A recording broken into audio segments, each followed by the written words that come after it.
All right. Well, good afternoon, good evening, or good morning, wherever you guys are logging in from. And welcome to our first session of today, Asking Made Easy from First Time Gifts to Major Donors, presented by Lindsey Simmons.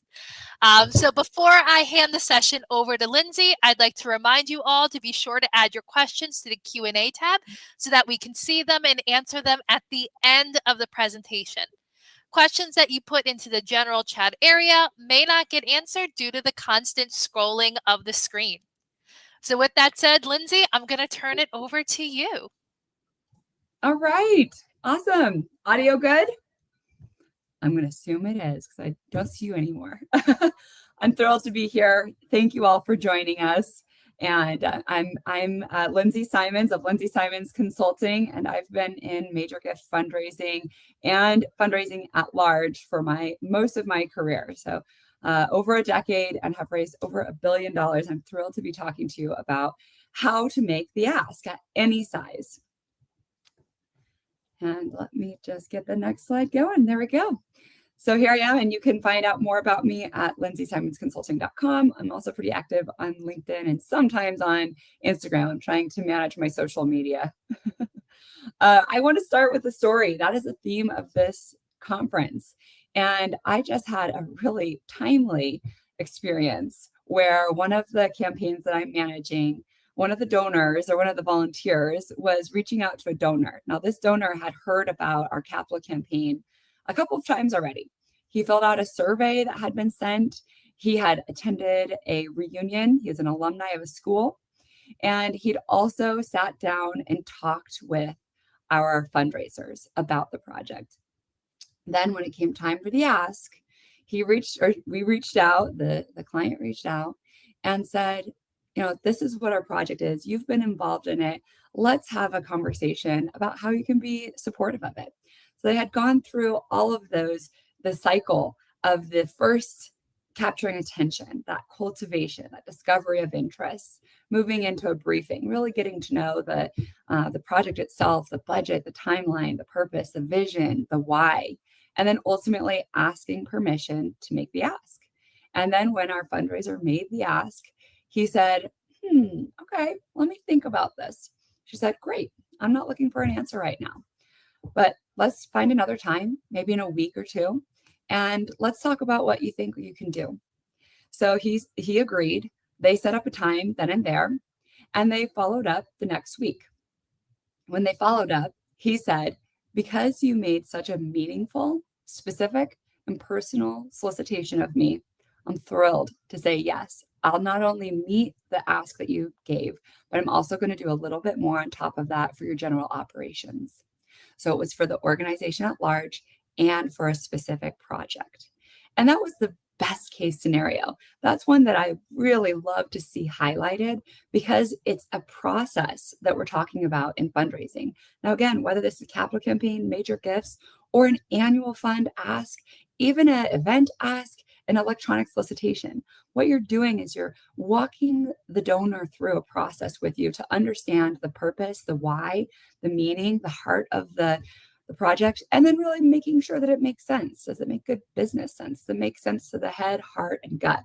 And that's really the essence of what we'll be talking about today, so that hopefully you can set yourself up for meaningful and specific solicitations that result in yeses. So we're going to talk about how solicitation really is your mission. Your mission as a fundraiser or as a board member or as a leader of the organization is to ensure that your organization is funded. That's how nonprofits are structured. And we can get into the dialogue about nonprofits, a totally different time, a business operation at a different time. But the essence is your job is to advocate for this organization that you care so deeply about, and help others to see how they can have an impact too through their philanthropy and how it can be meaningful to them as well. There are various types of donors out there and asks, like I was talking about earlier.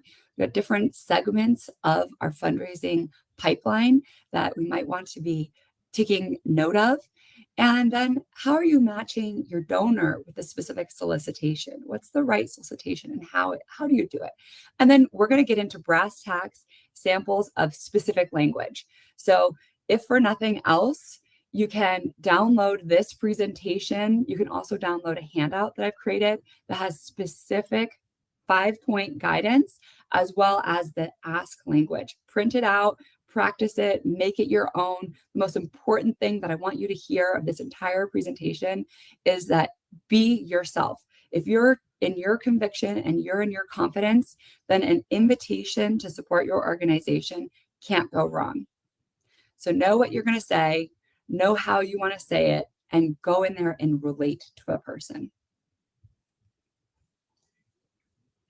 So we are not doing a survey today, but I just want to ask you, and if you're on your computer, type in your response. If you're driving or you're listening to this on a walk, which I love to do, then obviously don't worry about it. But if you're sitting in front of a computer right now, please answer into the chat box. Have you ever put off making an ask because you just didn't feel confident about it? You weren't sure what to say, how to say it, and you just put it off. You gave it 3 months, 6 months. You never actually even did it. What happened? Yes, I'm seeing some responses here. Yes, so many. And Eleanor is saying handouts are on their way. So totally sure. Okay, we're getting tons of responses. Yes. Okay. So that's what the energy of this conversation is really about, is how do you create more confidence and how do you create a plan so that you don't have that anxiety attack and paralysis of analysis and you just put it off, right? So it is something that you can master. Anyone can. I promise you, this is actually a lot easier and more fun than you think it is. Once you start feeling more confident, then you can start playing with it, right? You can start understanding your own way. Oops, I clicked the wrong button here. All right. Can I just send an email? No. Yes, of course you can send an email if your job is annual fundraising and you primarily communicate via technology. But human-to-human solicitation is really what we're going to focus on today. And that's where you're going to get the most engagement. You're going to see that people give time over time, so repeat giving, and you're going to see upgrades. So people will give at one level, then they'll give more and more and more over time, up to their capacity, which of course is not up to us when you have that human-to-human connection. So emails are good, phone calls are good, video conference is good, coffee in person is good. Whatever you can do to really personalize your connection so that you're in constant communication. And you can use this to really upgrade your dialogues.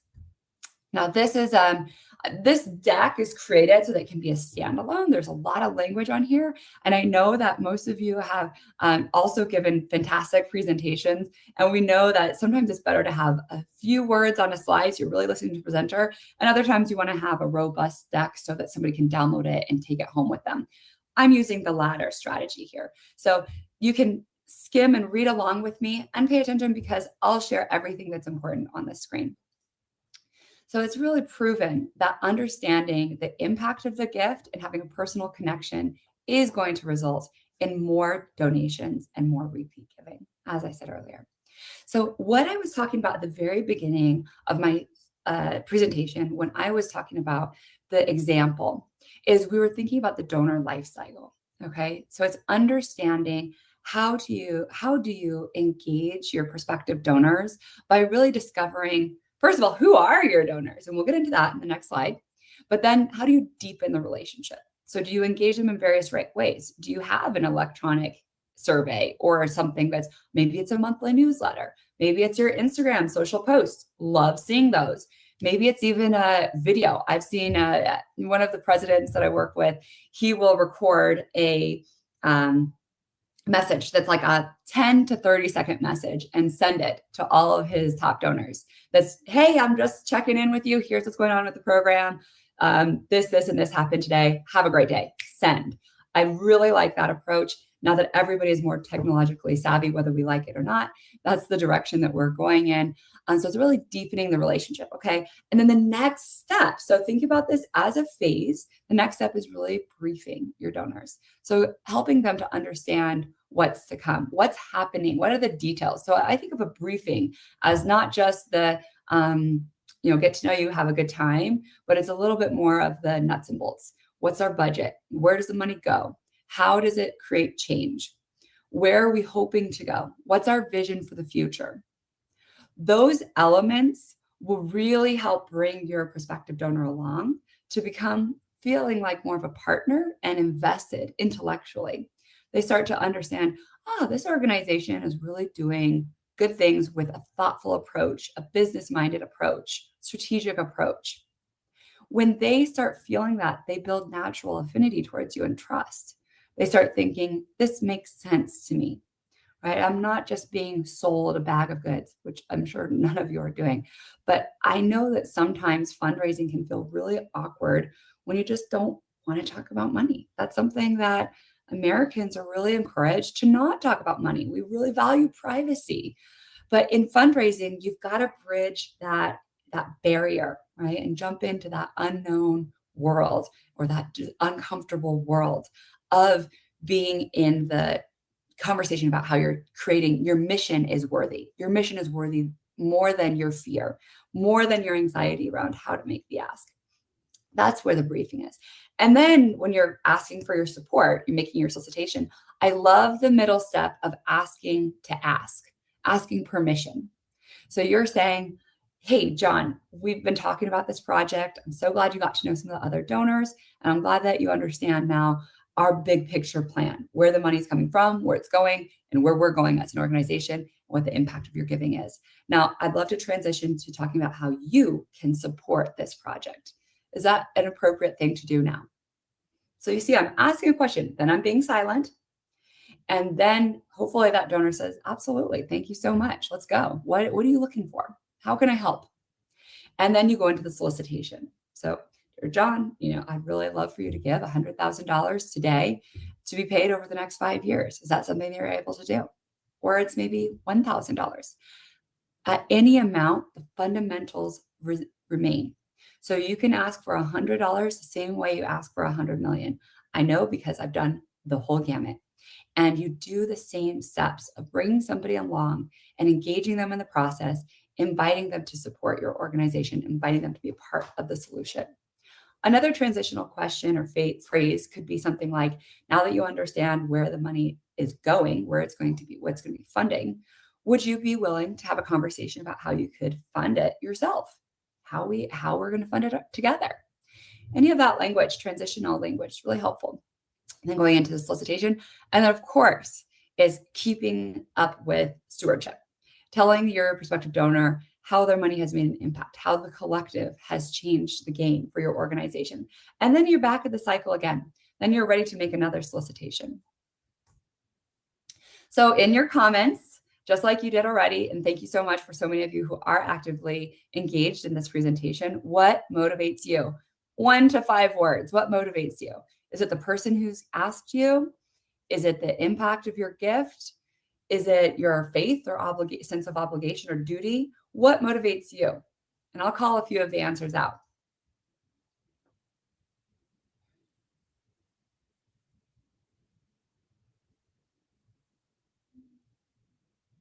And while you're answering, and I'm seeing good answers coming in, I do see a question about handouts and about the deck. All of this will be given to you. You're going to be given this recording, the deck, and handouts, and you can sign up with me. I'll be happy to send you anything, or email me rather. I'll be happy to send you anything that you don't get, or if you'd like more support. Just go to Lindsey at lindseysimonsconsulting.com. That's my direct email. And my website, lindseysimonsconsulting.com. Happy to support you in your journey. I also have a podcast, Creating Community for Good, that walks through a 7-minute training of exactly what we're doing. So if you want this in a more condensed way, 7 minutes. All right, now I'm getting so many responses. This is great. Making a lasting impact, respectful change, impact on the mission, knowing that the money will be well used, being personal, making sure that my ethics align with the morals that the others are holding, feeling the power to have a positive change and impact. Their sincerity in mission and enthusiasm, relationship, activism through giving, the cause, knowing exactly where my money's going, belief that the gift will have an impact. All right, thank you all so much for your participation. I'm going to move back into the deck. That's exactly what I'm looking for. That's exactly what I'm looking for. So thank you so much for those of you who submitted, because every single one of us is motivated by something slightly different.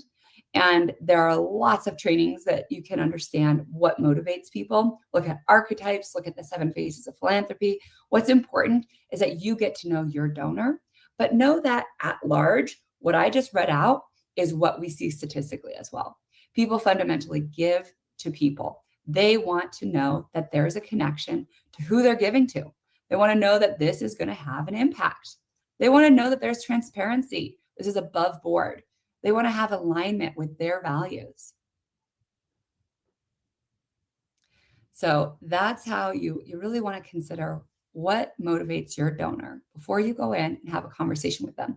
And if you don't know, easy to ask the question, donor, what motivates you? Why do you give to organizations? What do you love about our organization? Easy to ask that sort of thing.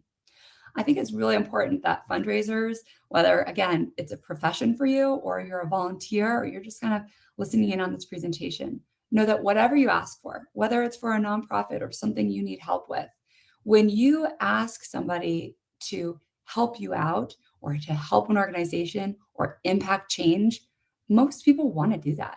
So get to know them. Ask them what motivates you, what drives change for you.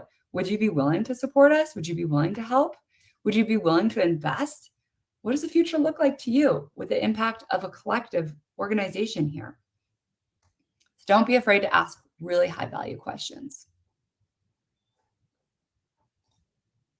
So as you're considering, who do I ask? Okay, so let's say you are brand new to an organization. I'm working with another nonprofit where they are hiring fundraisers. In fact, if anybody's looking for an awesome job, we've got a couple openings and we are recruiting actively. So feel free to ping me.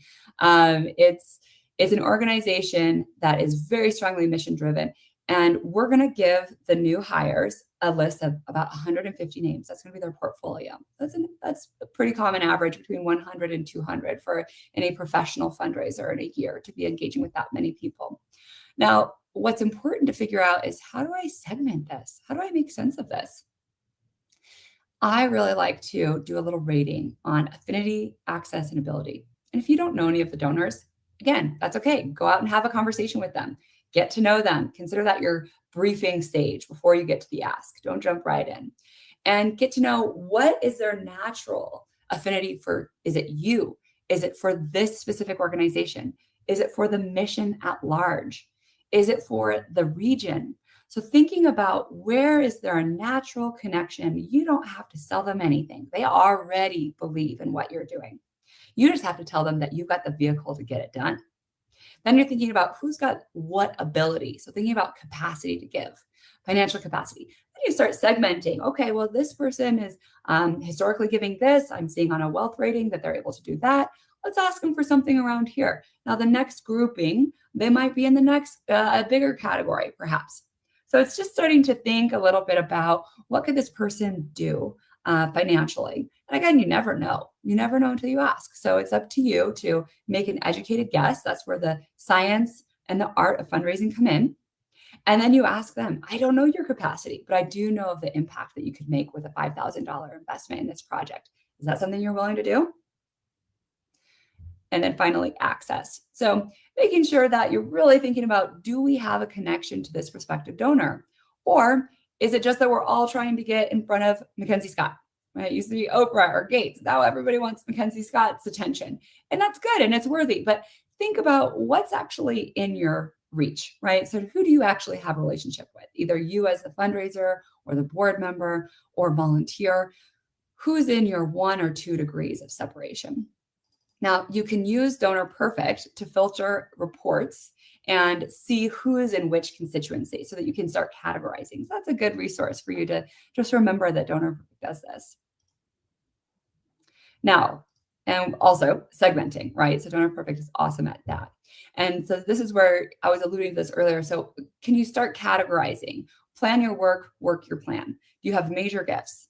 So those are your heavy hitters. Those are the ones that you really want to sit down and have a conversation with, that you're going to want to talk to them perhaps even about a multi-year gift. whether it's a capital campaign or not. I love multi-year gifts. I do it for board members and all top prospective donors, major donors, historic donors. And I talk to those folks about the impact of multi-year giving and that it can help us to have more specific projections, right? More clear projections so that we can plan ahead. We can create programs that'll match our funding. We know that others will come to the table and others will give to us, but we don't know how much they'll give yet. So if we can see our major donors and our board members as our rocks, as our major, as our big rocks of our foundation, then we can filter in the rest with our annual gift fundraisers, with our cause-based fundraisers, or funders, I should be saying, our event funders, right? So people who are doing one-time transactional giving. So start knowing, okay, who is going to give what?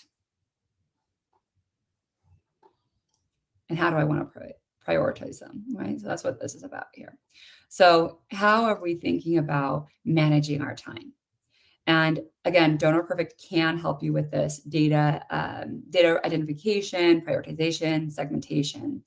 And just keep in mind that you're going to feel like your work is easier when you're biting off one chunk at a time. And that's why I've spent so much time talking about prioritization and segmentation. So you can say, okay, in this quarter, I'm going to focus on this group. In the next quarter, I'm going to work on this group. Or maybe it's on Mondays, I do this segment. On Tuesdays, this segment. However your brain works in looking at your fundraising goals for the year, think through, how can I make my work more bite-sizable rather than the 200 prospects that don't even know where to start? So segmenting them out, creating plans for each of those groups, and then start walking through those plans. All right. So of course, regular engagement is key. So whether you have an automated mailing that goes out once a quarter or maybe once a month, or if it's a regular sit down. I'm about to attend on Thursday. We've got a President's Circle. So it's for anybody who has given at a certain amount. They do an annual dinner and it's complimentary to our donors.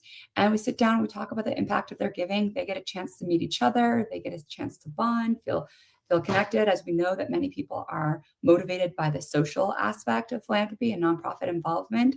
So this is a concept to consider. How might I segment or take the segments of my donor pipeline and create a system for regular engagement? It's going to help you. Now, the fun stuff, determining the ask. Okay, how do you know how much to ask? So the reality is that you're going to have to take a leap of faith. And I know this goes back to so many of you who responded, yes, I have put off a solicitation because I've been scared or nervous, or I just didn't know where to start. I lacked confidence. So thinking through your segments, thinking through how have I been in touch with them in the past? How have they been engaged? So that hopefully the first time that you talk to them is not a solicitation, but maybe it's the third, fourth, fifth, perhaps even more, depending. Now, at some point, you got to get to the ask, right? At some point, and you just transition. You're telling them, I don't know what you can do, but I know what our organization is doing and what it can do with X number of dollars. Is that something you can consider? And giving it to them, right? So you can use wealth ratings, you can use historic giving, you can use frequency. You can also use your volunteers or other donors, asking them, what have you seen from this family? Have you seen them support our organization or other organizations in the past? And, this is, of course, a confidential conversation, so don't do it with just anyone. But if you've got a couple very close advisors on your board or volunteers, you might ask them, so how can we consider what's the right approach or what's the right dollar amount to ask our prospective donor for? So it's asking around, looking at wealth ratings and looking at historic giving, and then going ahead and asking them. You can even ask in one of your briefing meetings before the solicitation. So Sally, tell me about your philanthropy. What size gifts feel good to you? What makes you feel like you've had a big impact? This is not an ask right now. I just want to know that we can approach you in a way that's meaningful to you. So help me understand what feels good for you. Asking questions like this might seem a little bit obvious, but I don't see them asked very often. And I tell you what, when you do ask these discovery type questions, high value questions, you're going to essentially have your prospective donor lay out a plan for you. Here's what I like. Here's what I don't like. Here's what I've done. Here's what I won't do. And then you can follow those steps and say, I heard you say this. I acknowledge this is important to you. This is what we're going to do. Will that work for you? Again, it's all about the dialogue. All right. So making the ask itself. Be yourself. So I like to talk about power poses, opening your arms, opening your heart, getting your hands up. There's a lot of research out there about how important it is to elevate your hormones, your actual endorphins, right? Your testosterone gets activated, your serotonin kicks in, you're calm when you open your body up. So I'm into the meditation breathing world. I recommend that others do that too, even if that's not something part of your normal practice. Before you go into an ask, take a minute to yourself, close your eyes, take a deep breath, think about what your goals are, how you want to communicate to this person, and go in there. And if you slow down for a minute and you're catching your breath, that's okay. Believe me, people don't notice when you're taking a moment to breathe. In fact, they're probably needing a moment to breathe as well. So be yourself. And being yourself, being your best self means that you're in your own body, you're in your own skin, you're not having all the anxiety that one can start feeling can be triggered when talking about money or making a big, bold ask. Come prepared. So I always like to bring material with me. Now, what I've learned is that the material is really more of a crutch for the fundraiser than for the benefit of the nonprofit or of the prospective donor. But that said, it can be a great crutch. So come with your case for support, come with a brochure, come with a news article that's supporting the impact of your organization. Manage the clock. Think about, one more thing to include with coming prepared. If you're going in for a solicitation, then you want to have something with you that you can document their response. If they go with, yes, I want to give you what you just asked me for right now, you say, awesome. I brought with me a pledge form or a letter of intent to be prepared. Would you mind signing it? Perfect. Then you've got your accounting lined up. You've got your, documentation. You're golden at that point. I really recommend that.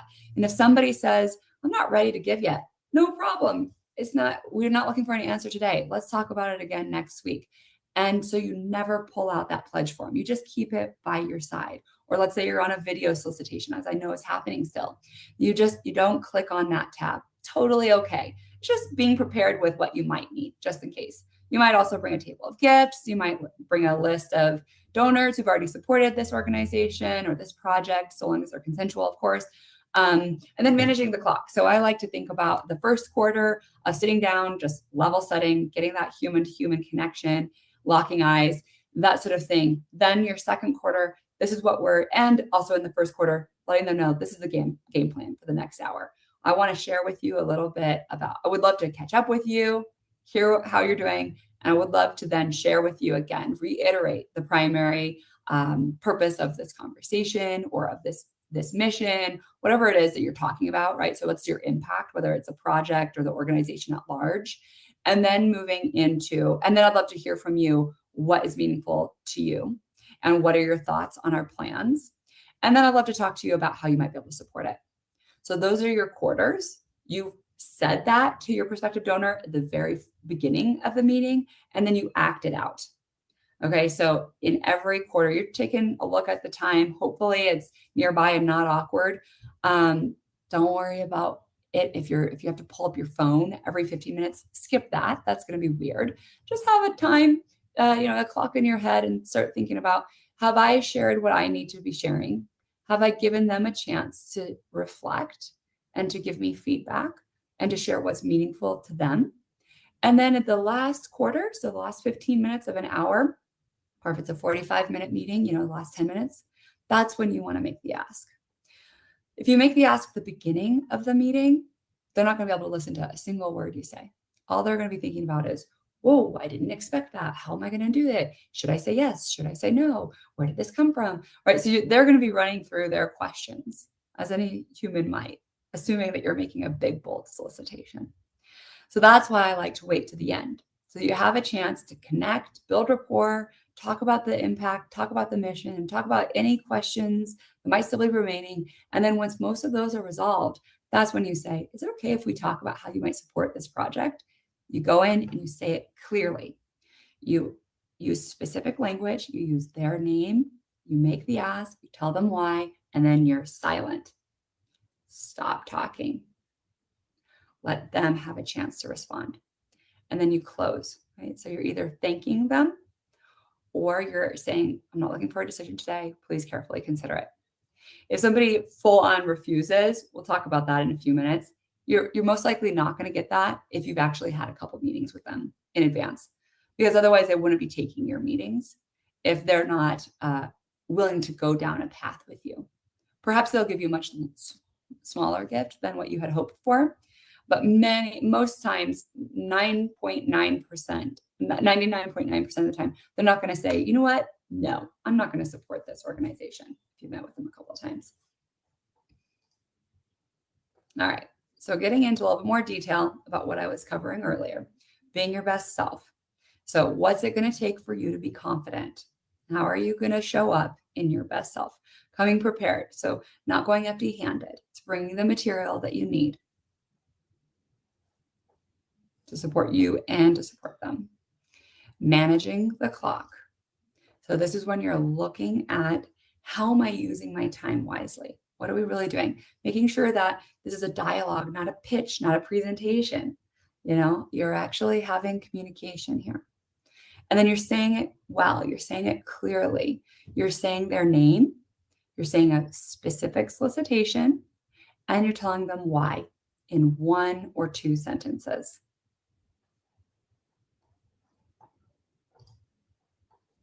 All right, let's do a little bit more engagement with the audience. So jump back onto your text, into the live chat, and tell me, what's your go-to solicitation language? And we're going to get into that too. So I'd love to see what you usually say. This is going to take a minute, and that's okay. Oh, Kristen Ward, it's great to see you here. I just saw your comment here. Being silent and waiting for a reply after making the ask is very important. Yes, absolutely. Thank you for that comment. Jim, sincerity wins the day. Absolutely.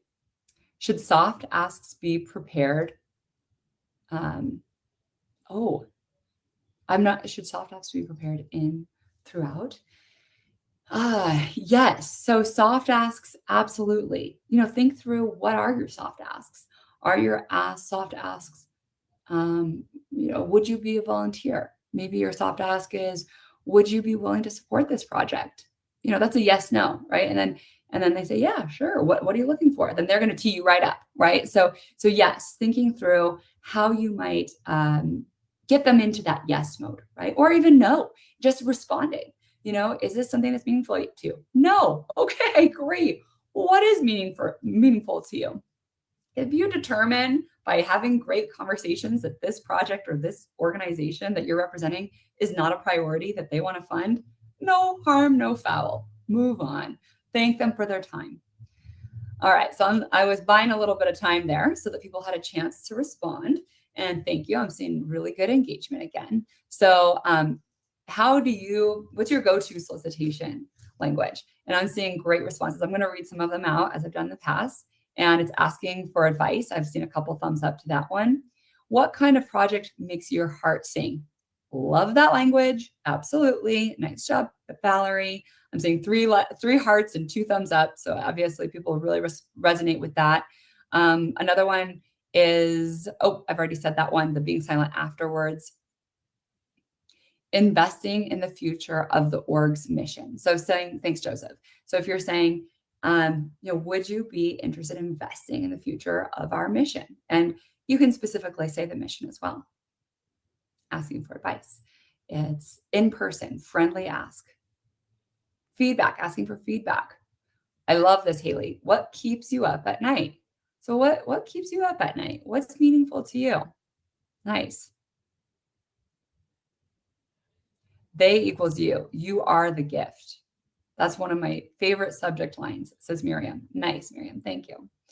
Sally, great. What does impact look like and feel like to you? Laura, listen to your donor, ask questions. So I'm getting a lot of positive feedback from those. I'm going to stop reading those out. Feel free to keep chatting and keeping the dialogue alive. I know in a virtual conference that it's important for us all to feel a little connected. So that's why I try to pause for these conversation points, as you can all see each other and hear what each other is thinking. But yes, like we're here to learn together. And I think that the examples that have been shared in the chat were terrific. So thank you for sharing those. And everyone has a different style, and that's all good.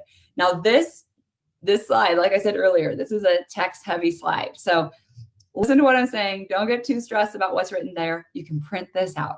Okay. But really it's thinking about sharing your story. Yes. And sharing the mission, sharing why, what's your why, what keeps you up at night, what makes your heart sing, and then learning theirs, right? So really taking the time to ask those high value questions, to hear what keeps them up, what's a priority for them. And then here is some sample language for you. So this is really specific. So Sally, we invite you to invest $100,000 today as an example. Today, all right. I'm doing too much presentation mode. Let me just read this out. So Sally, we invite you to make $100,000 investment today so that we may do XYZ tomorrow. Can we count on you for this? Are you willing to do this?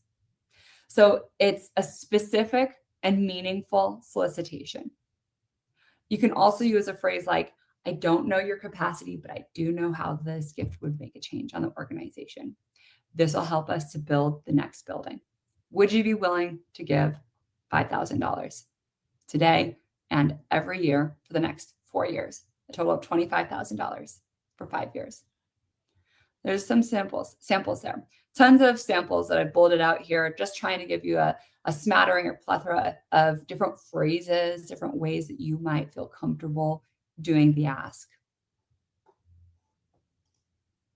All right, and closing strong, right? What does that mean?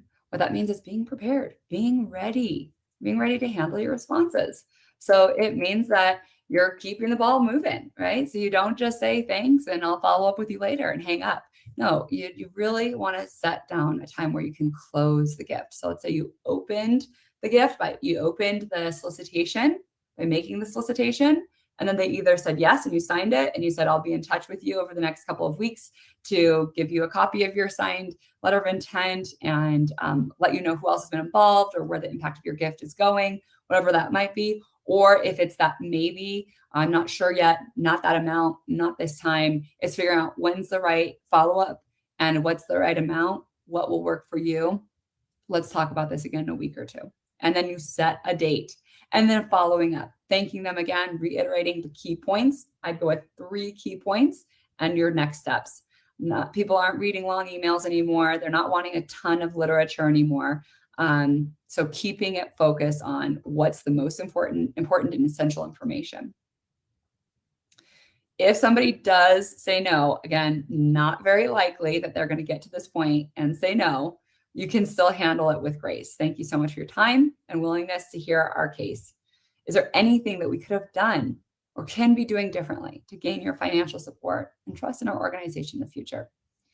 So when you get a no, ask for the feedback, and do it with humility and with grace, assuming that it's appropriate, right? If somebody's really angry, even, you might say, it sounds like you're angry. I'm sorry to hear that, we've disappointed you in some way, or that you feel disappointed in some way.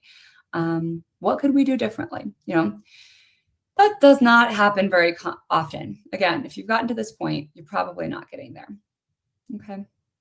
If somebody does say, okay, I'm going to give much less, but I've already thought about it.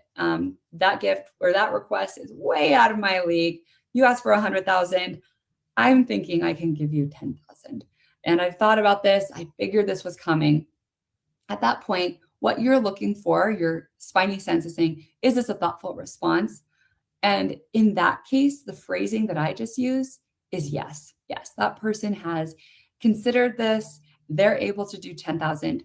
I would just go with, thank you so much. That's wonderful. Let's write it down.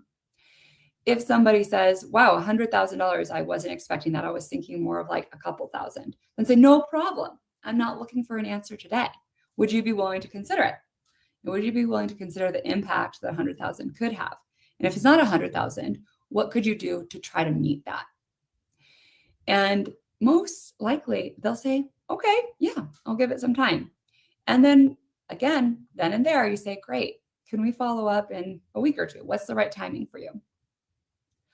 That way, what you're doing is you're sussing out, is somebody giving a meaningful gift that they've given thought to? Or is it just that they've been sort of ballparking something totally different? If it's that ballparking and gut reaction, ask them for a little bit more time. If it's meaningful and thoughtful, accept it with grace. If they need a little bit more time, which is very common, then you do exactly what we've talked about already. When is the best time for us to follow up? Usually I like to follow up in a week or two. Does that work for you? They might say, no, I'd really like to wait until my child graduates in the spring. Let's talk next year. No problem. In the meantime, I'll plan on reaching out to you 2 or 3 times with some updates on what's happening at the school. And in the spring, we can talk about your investment. So you're telling somebody at all times what they can expect from you, right? So you're telling them, I'll still reach out to you, but I won't make an ask until you told me that it's the right time.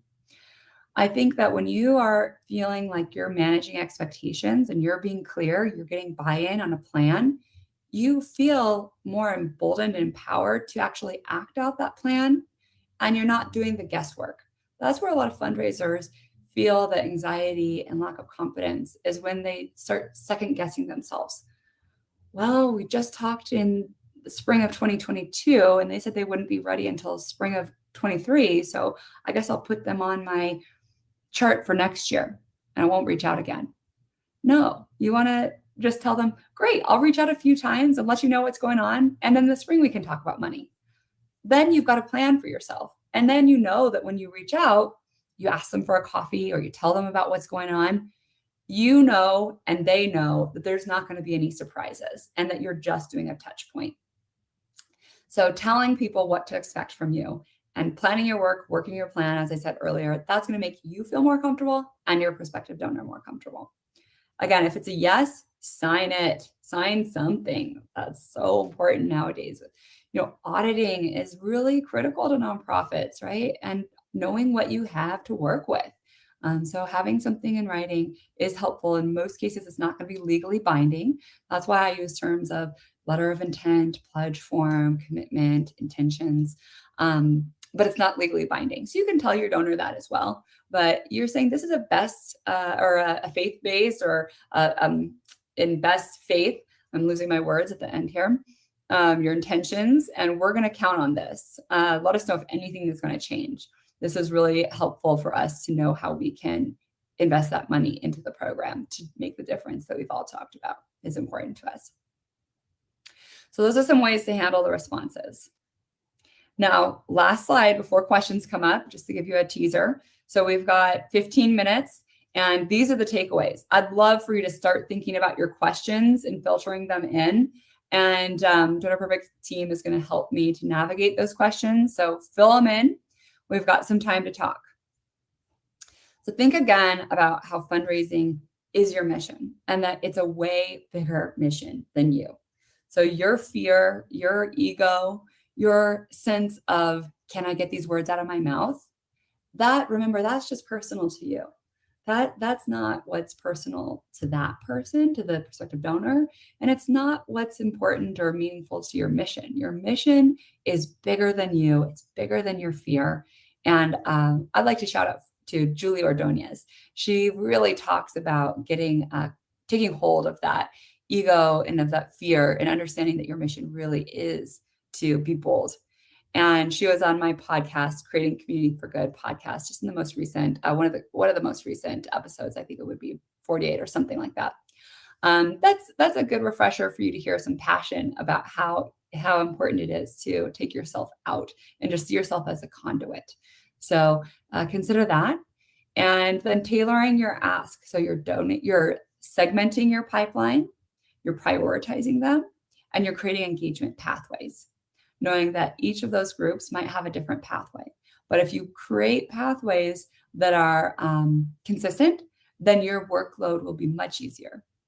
So it's to say certain donors are going to get X number of emails, certain donors are going to get X number of personal visits, certain donors are going to get X number of stewardship events, others are going to be invited to X, Y, and Z event, other events, fundraising events, and then others we sit down in person for solicitations, and others we do customized email solicitations, right? So just segmenting and prioritizing and planning. That'll make your job easier. Then study the 5 fundamentals of the ask. Again, I've got 7-minute training on my podcast and on my website. Go through this deck again, print this out. This deck was really created to be a printout so that it can be a resource to you and not just a one-time experience. And I really hope that this was helpful. This is something I'm passionate about. I love fundraising. I love as a professional consultant, I just love the opportunity to work with people to get over their fears and to impact their organization by making bold asks. So if you start feeling more comfortable and feeling the passion of this, the opportunity to make the ask and to bring somebody involved along so that they can fulfill their mission and their needs, then it's a win-win.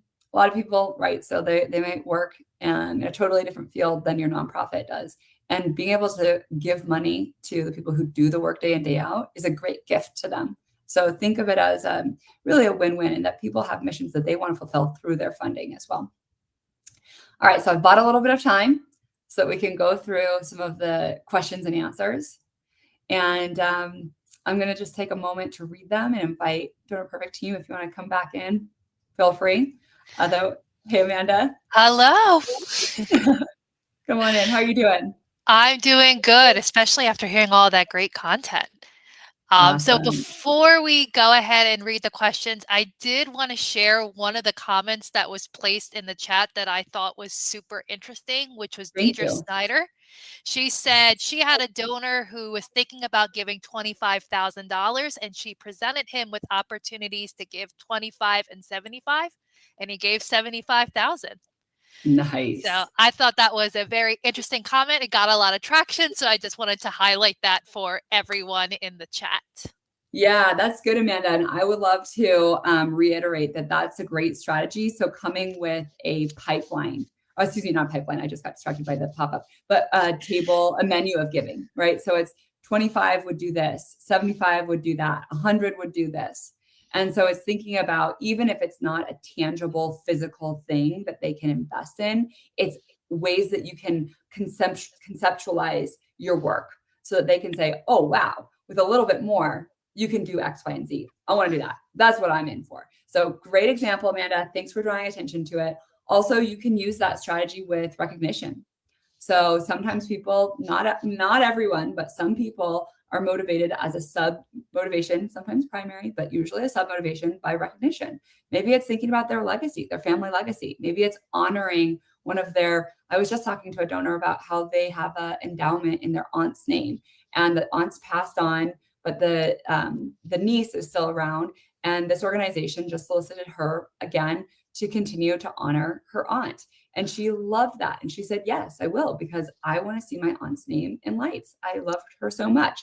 So recognition is another great way to increase people's giving. So showing a menu of this is what we're doing for donors at each level. And I would love for you to consider what makes sense to you. I love that. I'm so excited to take that idea of a menu to my clients now and help them implement that. All righty, so let's pull up some of the questions then.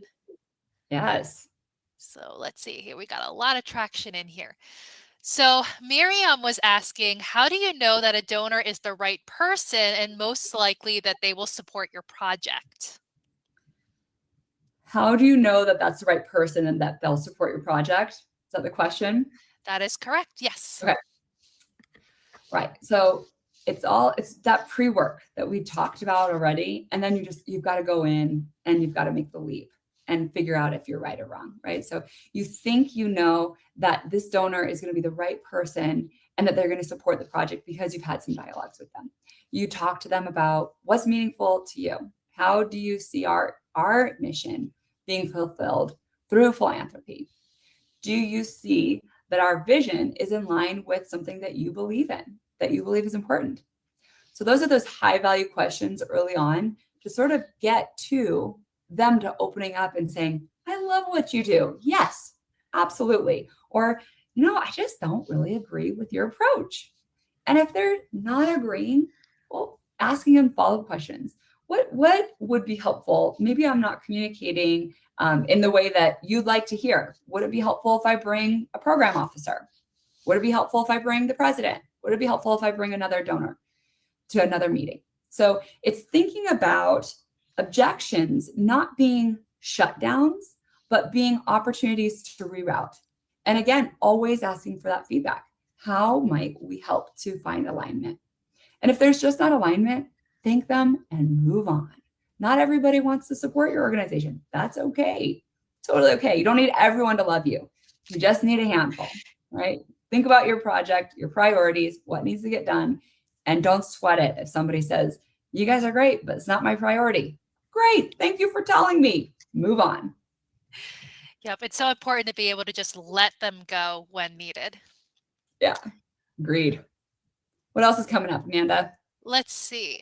Would you recommend different unique landing pages for each donor and audience segments with trackable URL links to include in email and social media campaigns? Ooh, very interesting. I think that's a great idea. It is going to be costly of energy and resources to actually do that. But if you have the technology and the person who can actually set that up and manage it, then it sounds like it's a good idea. I would just make sure that it can actually be managed and not just set up so that it's meaningful and it doesn't end up causing confusion or glitches for your audience. But if you can, yeah, I don't see why not. I think what you always want to maintain is considering that humans are humans and they'll give, based on their capacity and their affinity and their, connection or how they're approached. It's not necessarily because they get a different mission, right? So thinking about what are the core elements of your mission, and that a donor might give $1 every month for the core mission, or a donor might give $1 million for the core mission. So staying true to what is your mission and what is your vision in all of those segments. And then maybe it's communicating differently. Like, I'm thinking that this person is considering, donors at a certain amount, or what does, let's say this is the amount, this is the group that are sustainers at the $10 a month level. Then you might say, with this collective community, we're able to buy this new tech lab for the school. I'm using a school, this presentation, but it's really for any organization, any segment, sector, excuse me. The idea is that if you can show impact at various levels, that they might see themselves in that level. If you're then showing with $10 million, we're able to do X, Y, and Z, and then you're asking people for $500,000 or $2 million, then they're seeing themselves in that like community. So I can see how that segmentation would really make sense if you can do it. Cool idea. Thanks for sharing that. All righty. Allison asks, can you share a list of questions you suggest to ask donors during engagement? Yes. So I can share a list of questions, and it is also, if you Google Lindsey Simons Consulting high value questions, it's on my website. I've got a blog post that has high value questions, and Amanda and the team can help me to update a handout, and we can send that off too. So that will be something you can look forward to in the follow-up material. Honestly, the best thing to do, just because this is a big conference and you're going to get a lot of material, is perhaps to email me, and my contact information's on there, and just say, hey, can you send me the link to the high value questions? And I'll just shoot them over to you and you can print them out. All right. And I just popped into the general chat for everyone the link to Lindsey's website, or at least to the blog. So you can start perusing that as well. Perfect. Yeah. All righty. I'm seeing another question while you're reading, Amanda. Yes. Okay, so George is asking, meeting with a couple can be beneficial. The husband said 100,000, but the wife reminded me that they were just remodeling their kitchen for $500,000. Wasn't the school worth more? and they ended up giving 500,000. That's so funny. What a great example, George. So you were talking about, was the school worth more than the kitchen? And sounds like it triggered them to feel like, yeah, we can dig a little deeper. That's good. Cool. Oh, that is really good. Alrighty. Renita Hill asks, what if a potential donor never gave before, but now is in a space to do so due to a life event and change of perspective? Is there a way to modify the ask steps for that type of person? Ooh, interesting. I think that the ask steps remain the same, but maybe your questions are different. So you're still thinking about that pipeline, right? So you're still having a light level touch, going more and more and more focused and specific. So if that person's already in your universe and you've already cultivated them in some way, then you're going into the briefing. And the briefing is where you ask a lot of those high value questions. And that's where I would sit down and just say, tell me about your experience. It sounds like you've had a life-changing event. What changed? What's the difference between who you were yesterday and who you are today? And just open it up. Just get them to open up. Be a good listener. Be an active listener. And then I would transition to, how do you see these changes impacting the way that you want to live your life and how you want to be involved in organizations like ours? Again, you're not talking about money yet. So that's another soft ask somebody had mentioned earlier. I forget which person, I'm sorry, but it was a good point. And it's, how do you see yourself engaging in a different way? Again. And then as they continue to talk, maybe they're talking about, well, I'm going to talk about the meaning of life differently. I'm going to talk about the meaning of organizations like yours differently. I'm going to talk about how to get involved. I'm going to advocate for you. I'm going to volunteer for you. I want to support you. So maybe it's any one of those things, and you go down the path that they're most interested in. And then once it's time, once you feel like you've explored their interests, you've given them a chance to really communicate, and they haven't necessarily talked about money yet, you can transition and say, thank you so much for talking about how you want to give your testimony, how you want to be an advocate, how you want to volunteer for us. Would you be willing to talk about how you could support us financially? Funding is critical to our mission delivery, and that's how we operate. We operate from the generosity of others. Is that something we can talk about? And then at that point, yeah, let's talk about it. Or, I really don't have high capacity, but I want to help you. Great, no problem. What is something that you can do? What's meaningful to you? And then pull out that menu. 5,000 would do this, 100,000 would do that, 1,000,000 would do that. And remember that money is relative to everyone. Some people feel like, gosh, my $5,000 gift really isn't a lot. And other people feel like, well, $5,000 is the biggest gift that I've ever given. And it's more than any of my friends give. So remember, it's all relative, and that you're not concerned about how they process money. You're just concerned about what your mission needs and giving them the opportunity to respond. All right. I like that point about the giving levels can be different to each people. Yeah.